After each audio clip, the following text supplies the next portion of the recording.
우리 딸아이가 서너 살 되었을 때입니다. 제가 우리 아이에게 아빠 말씀 잘 들어야 예쁜 딸이 된단다. 그랬더니 이 아이가 아빠, 나 아빠 말씀 잘 들려. 그래서 내가 예쁜가 봐. 너스레를 떨었습니다.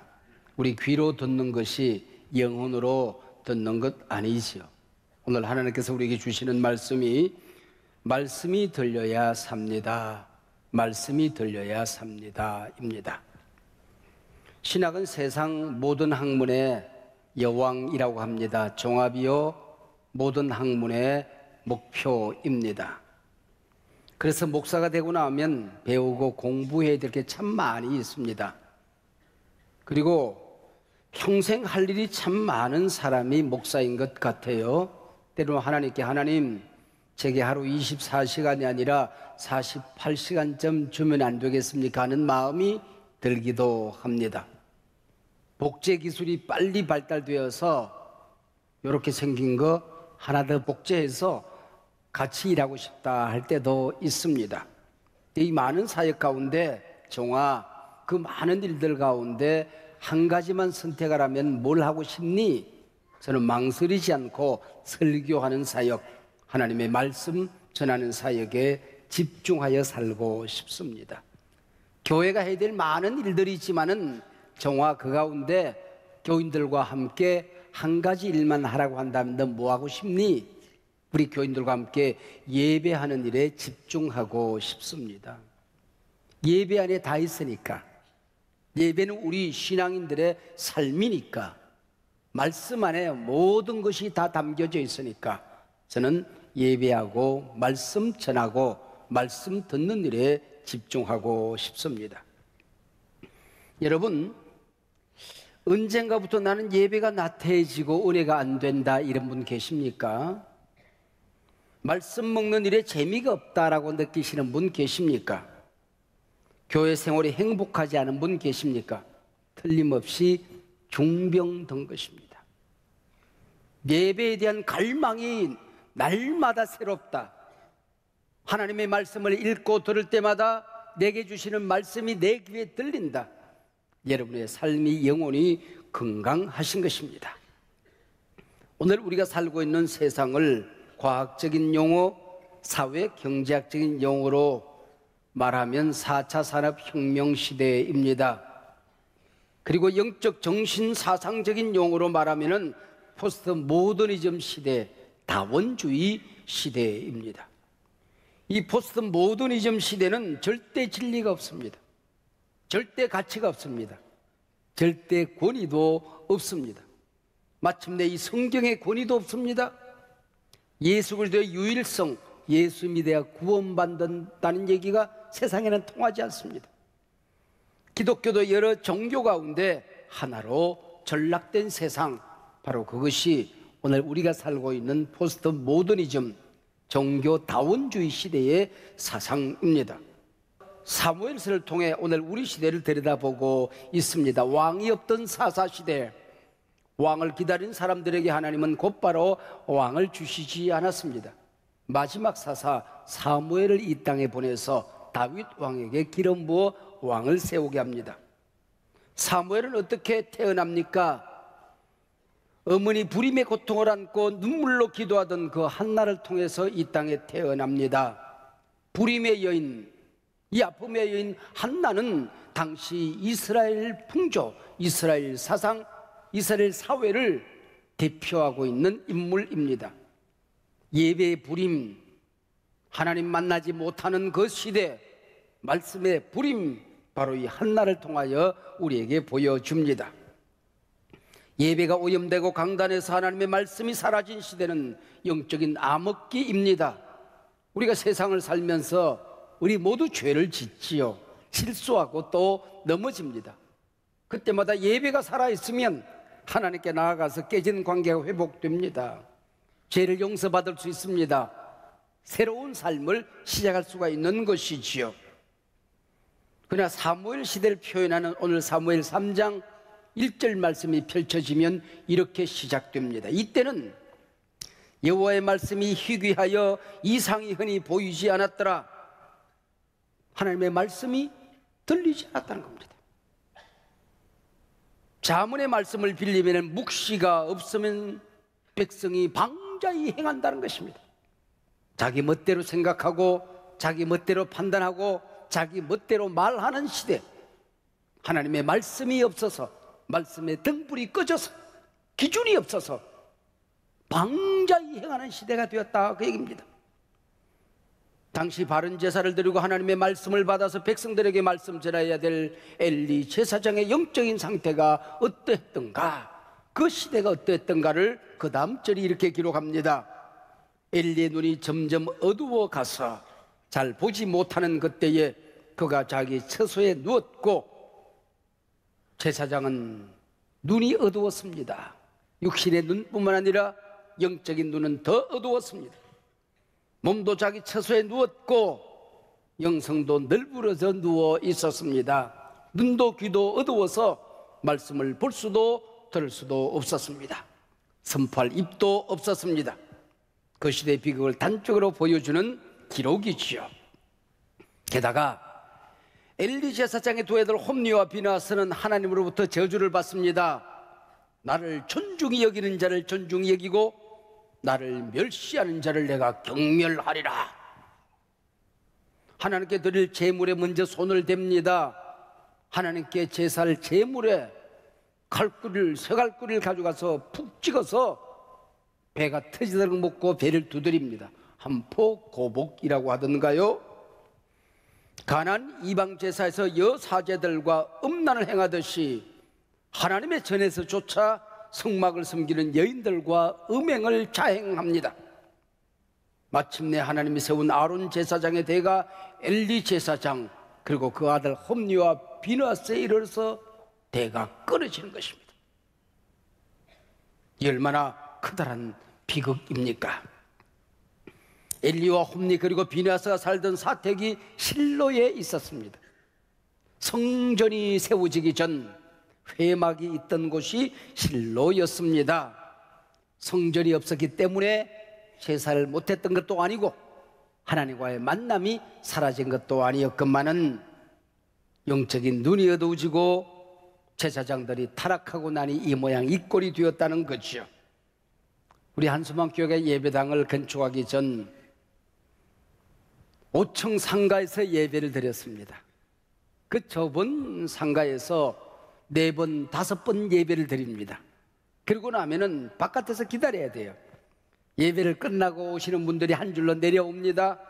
예배를 드리기 위해서 한 줄로 올라갑니다.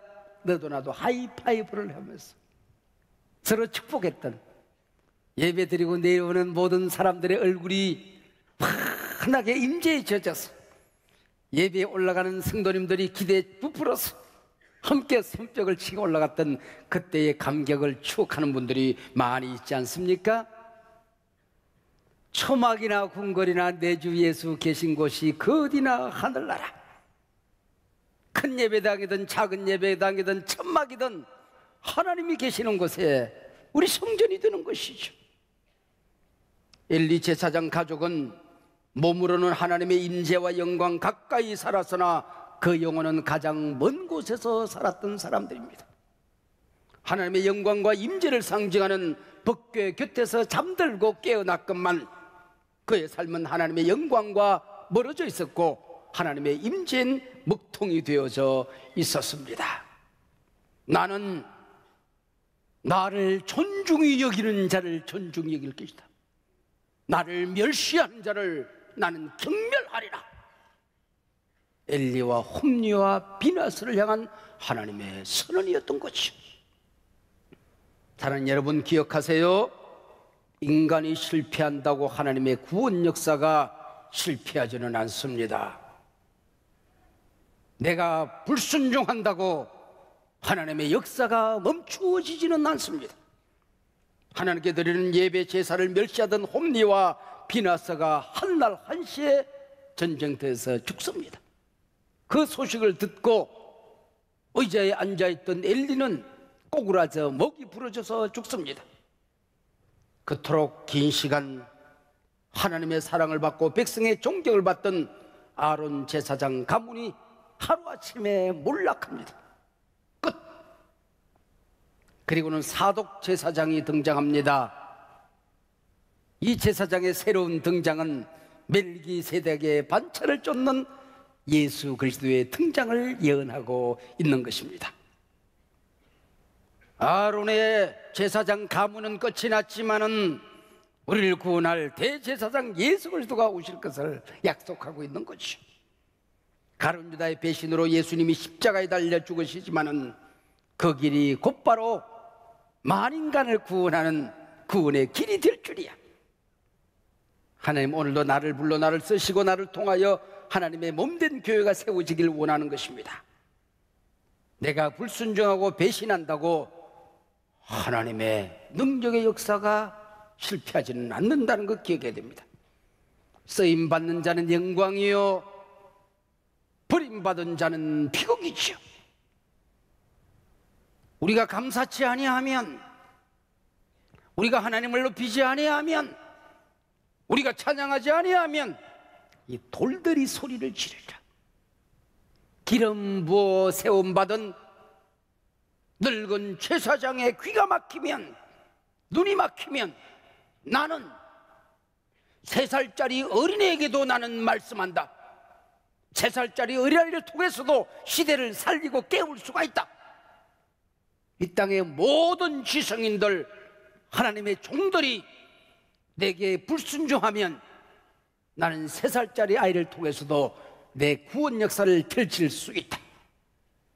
얼마나 웅변적인 메시지입니까? 때는 회막을 밝히는 하나님의 등불이 꺼지지 않은 시간이었습니다. 날이 밝기 전 칠흑같이 어두운 새벽이었습니다. 엘리도 잠들어 있었고 어린아이는 말할 나위 없이 고나게 잘 시간입니다. 하나님께서 어린 사무엘을 찾아오셨습니다. 사무엘아 오라 오라 오라 오라. 늙은 제사장 엘리에게로 짜증 한마디 내지 않고 달려갑니다. 저를 부르셨어요. 눈 부비면서. 제사장님 제가 왔어요. 잠결에 깨어난 엘리 제사장, 나 부르지 않았다. 가서 자거라. 막 어린아이가 잠이 들려고 하는데 또 사무엘을 부릅니다. 사무엘아 오라 오라 오라 오라. 또 달려갑니다. 제사장님 저 왔어요. 저 부르셨나요? 아니다. 가서 자거라. 나 자꾸 잠 깨우지 말고. 3번째 또 부릅니다. 사무엘아. 깨어서 또 달려갑니다. 제사장님 저 왔어요. 왜 부르셨어요? 그때 깨닫습니다. 아, 하나님이 이 어린아이를 부르고 계시는구나. 어린아이에게 말씀하기를 원하시는구나. 얘야, 이번에 부르시면 그분 하나님이시다. 제가 여기 있어요. 하나님 말씀하세요라고 하나님께 귀를 기울여라. 역시 잠자리에 누워있는데 이번에는 서서. 얼마나 기가 막힌 표현입니까? 하나님 보좌에서 서서 스데반이 돌에 맞아 순교하는 그 자리에 하나님 보좌 우편에 계시던 예수님께서, 보좌 우편에 앉아 계시던 예수님께서 자리에 벌떡 일어납니다. 서서 스데반을 응원하던 그분께서 이제 사무엘에게 말씀하는 이 순간에도 서서 이번엔 2번 부릅니다. 사무엘아 사무엘아. 하나님 말씀하세요. 어린 제가 여기 있어요. 들을게요. 본문의 내용이지요. 이 사건이 하나님의 음성을 듣는 첫 부름임을 성경은 이렇게 묘사합니다. 3장 7절 오늘 본문입니다. 사무엘이 아직 여호와를 알지 못하고 여호와의 말씀도 아직 그에게 나타나지 아니한 때라. 여호와를 알지 못한다는 이 말이 아무리 어린 사무엘이지만은 하나님이 계시다는 걸 몰랐다는 게 아닙니다. 자기가 하나님께 바쳐진 몸이라고 하는 것, 여기가 하나님의 전이라고 하는 것, 하나님이 어떤 분인지를 몰랐다는 얘기가 아닙니다. 신약에 와서 보면은 마리아에게 천사가 나타납니다. 내 몸에서 예수가 잉태할 것이다. 그때 뭐라고 그럽니까? 내가 사내를 알지 못하거늘 내가 어찌 이런 일이 내게 일어나겠습니까? 여기 사내를 안다는 얘기는 동침한다는 얘기입니다. 그만큼 하나님과의 친밀한 관계, 개인적인 관계, 내 모든 문제가 하나님의 문제가 되고 하나님의 모든 마음이 내 마음이 되는 이 친밀한 관계를 구약에서는 야다, 하나님을 안다라고 표현하는 것이죠. 오늘 이 땅에 살아가는 하나님의 백성이라고 하면서도 세상 돌아가는 얘기는 잘 압니다. 정치 얘기는 곧잘 해요. 세상 재미는 잘 압니다. 그러나 하나님을 모른다. 그래서 호세아 선지자는 우상숭배로 더러워진 하나님의 백성, 모든 것이 찢겨지고 망가지고 무너지고 쓰러지고 넘어지는 이 세상, 오라 우리가 여호와께로 돌아가자. 그는 우리를 찢으셨으나 낫게 하실 것이다. 돌아가기만 하면 치셨으나 싸매어 주실 것이다. 백성들이 묻지요. 돌아가서 뭘 해야 되는데요? 호세아 6장 3절입니다. 그러므로 우리가 여호와를 알자. 힘써 여호와를 알자. 이게 나라가 살고 시대가 살고 공동체가 살고 가정이 살고 네가 살고 내가 사는 길이다. 오라 우리가 여호와를 알자. 힘써 여호와를 알자. 부족한 종이 쓴 책 가운데에 하나님을 알아가는 지혜라는 책이 있습니다. 하나님을 아는 것만큼 우리의 기도와 삶이 풍성해지는 것입니다. 하나님을 아는 것만큼 믿음의 세계가 풍성해지는 것입니다. 모든 것이 무너질 때 하나님의 말씀 붙들어야, 하나님을 알고 그분께 매달려야 모든 것이 세워질 수가 있는 것이죠. 한나는 기도하여 아들 사무엘을 낳습니다. 그 아들을 하나님께 바칩니다. 가까이 가서 덜 보지 못하지만은 실로를 향하여 매일같이 기도합니다. 그가 사무엘입니다. 어거스틴의 어머니는 모니카라는 여인입니다. 청년 어거스틴은 방탕한 하루하루를 살고 있었습니다. 찢어지는 가슴을 끌안고 홀로 성전에 나가 울면서 기도합니다. 그때 기도하는 이 모니카를 향하여 암브로시우스 목사님이 위로를 합니다. 어머니의 눈물의 기도를 먹은 자식은 망하지 않습니다. 어머니의 눈물의 기도를 먹고 자라는 자식을 하나님은 버리지 않습니다. 어머니의 눈물을 먹은 자식을 하나님은 반드시 쓰십니다. 평안히 가십시오. 한나의 눈물로 태어난 사무엘, 한나의 눈물을 먹고 자라는, 가슴앓이를 먹고 자라는 사무엘이 그 시대를 살렸듯이 어거스틴은 신학자가 되고 대성자가 되는 것입니다. 오늘 이 세상이 어려워도 우리 곁에 모든 것이 찢겨져도 기억하세요. 어머니 아버지의 눈물을 먹고 자란 자식은 망하지 않습니다. 믿으시길 바랍니다. 망하지 않습니다. 하나님이 쓰십니다. 반드시 쓰십니다. 양식을 먹여서 키우는 것이 아니라 이 위기의 시대는 우리의 믿음을 먹이고 눈물을 먹여 기도를 먹여 키우는 겁니다. 여호와께서 어린 사무엘에게 말씀으로 나타나시는데 오늘 본문 사무엘서 3장에 보면은 다시 야샤프라고 하는 말이 3번씩이나 등장합니다. 우리말 번역에서는 6절과 21절에서 야샤프, 다시라는 말이 나타납니다. 그러나 8절에도 야샤프가 기록되어 있습니다. 야샤프, 다시. 하나님께서는 택한 백성들에게 말씀하십니다. 하나님을 사랑하는 자에게 또 말씀하십니다. 찾아오십니다. 다시 찾아오십니다. 야샤프의 하나님이신 거죠. 요나서 1장 1절에서 여호와의 말씀이 아미떼 아들 요나에게 임하니라. 요나가 불순종합니다. 도망갑니다. 요나가 도망가는 이 자리에서 하나님께서 요나의 삶을, 인생을 끝장내셨다고 할 때라도 요나는 할 말이 없는 존재였지. 그러나 한 번 선택한 요나를 하나님은 포기하지 않습니다. 한 번 부른 요나를 포기하지 않습니다. 끝까지 따라갑니다. 그리고 붙들어서 바닷속에 집어 던져버립니다. 물고기 뱃속에 집어 던집니다. 똥통에 빠뜨립니다. 거기서 울며 기도합니다. 기도한 요나를 물고기야 토해내라, 육지에 토하니라. 3장 1절에 뭐라고 기록된지 아십니까? 여호와의 말씀이 요나에게 두 번째로 임하니라. 야샵, 다시 임하니라.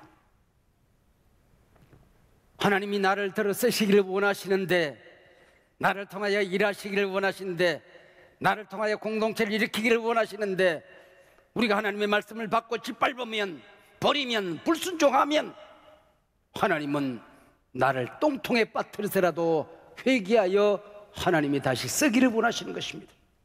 가라 말씀하는데 내 발이 순종하지 않으면 내 발을 꺾어서라도 가게 하시는 분이십니다. 일하라 말씀하는데 내 손이 순종하지 않으면 손을 묶어서 끌어다라도 하나님은 쓰시는 분이십니다. 왜? 그게 나를 사랑하는 길이니까, 그게 나를 축복하는 길이니까. 하나님은 야샤프의 하나님이신 것입니다. 위기의 시대는 하나님의 말씀으로 돌아가야 되는 시기.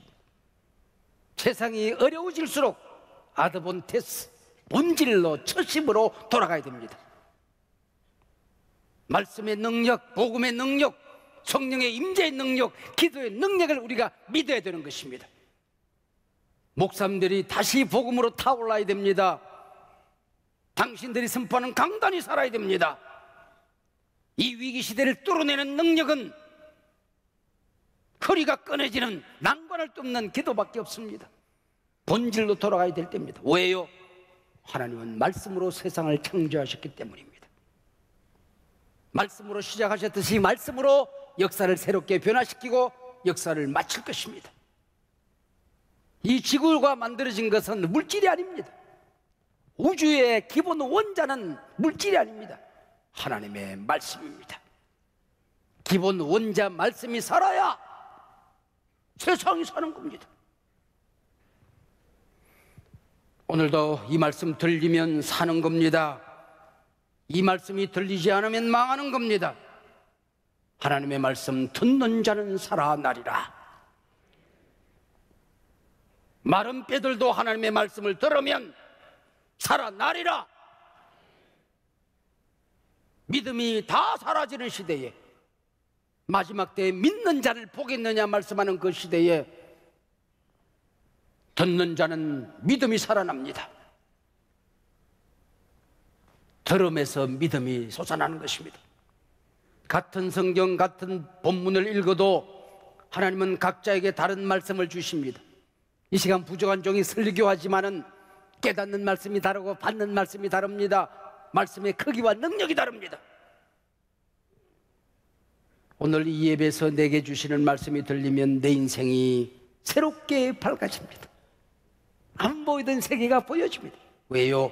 말씀은 빛이니까, 내 발의 등이니까. 아프십니까? 힘든 일이 많으십니까? 고통스러우십니까? 이 예배 속에 하나님의 말씀이 들리면 치료되어집니다. 낫습니다. 기적이 일어납니다. 말씀은 치료하는 광선이니까. 내 자식도 널브러져 있고 사업도 쓰러지고 모든 것이 어렵게 넘어져 있습니까? 말씀 들으면 일어납니다. 하나님의 말씀은 지팡이니까, 힘이니까, 능력이니까 일어납니다. 세상 살맛이 나지 않습니까? 말씀 들으면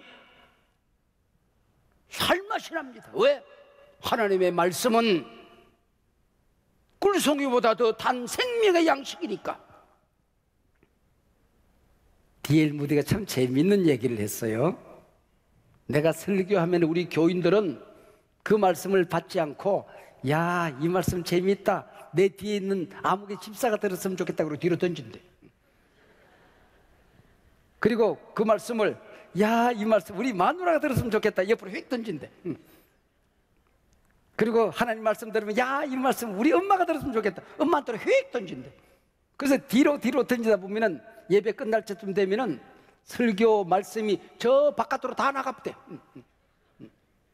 여러분, 오늘 선포되는 말씀이 내게 주시는 말씀인 줄로 믿으시기 바랍니다. 오늘 예배드리는 모든 성도들 다 나를 축복하는 시간이다. 내게 주시는 말씀이다. 할렐루야. 하나님은 사무엘을 통해 썩은 세상을 치료하고 아픈 고통의 시대를 기쁜 시대로 만드는데 무엇을 통해서? 사무엘아, 3살짜리가 하나님의 말씀을 듣고 세상을 치유하기 시작합니다.